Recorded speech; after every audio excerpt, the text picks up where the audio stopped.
Hi everyone! Good morning! Gawa tayo ng juice. Ito po ay banjar kung tawagin sa Arabic. Tapos meron tayong dalawang carrots, yan. At meron tayong isang green apple. Hiwain natin.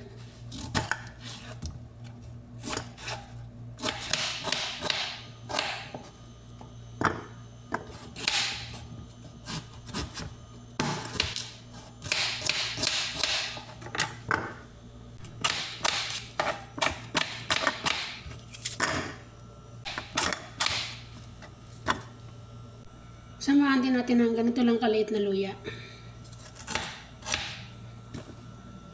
Ito na yung ating hiniwa-hiwang beetroot at saka carrots, dalawa, at saka isang green apple.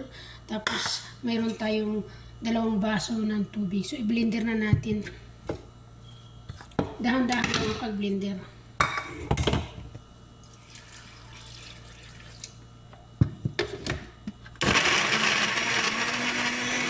Isunod natin yung carrots.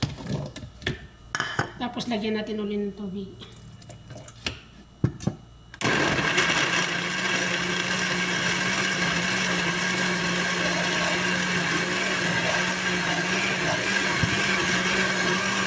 Isunod natin itong apple. Sayang may nalaglag. Add na natin ulit ang tubig na lahatin na natin.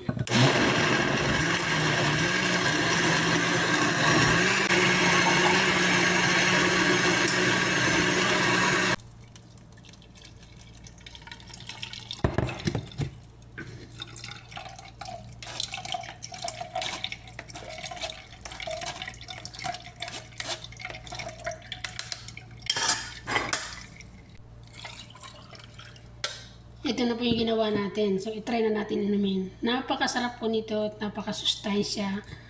Lalo na yung carrots, saka yung fiber din po yung apple. So, tapos may kasama pang ginger. Try na natin.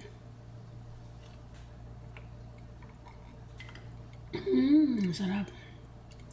Mga kababayan, mga ka-followers, mga friend, kung gusto niyo pong gawin, pwede rin po. Sana po ay nagustuhan niyo po ulit yung aking video. Maraming pong salamat. Kung dumaan man sa wall ninyo po yung aking video, palike lang po sa pantapuan at papuso. Maraming pong salamat. God bless everyone. Maraming pong salamat. See you in my next vlog. See you in my mini vlog. Maraming pong salamat. Bye bye. God bless.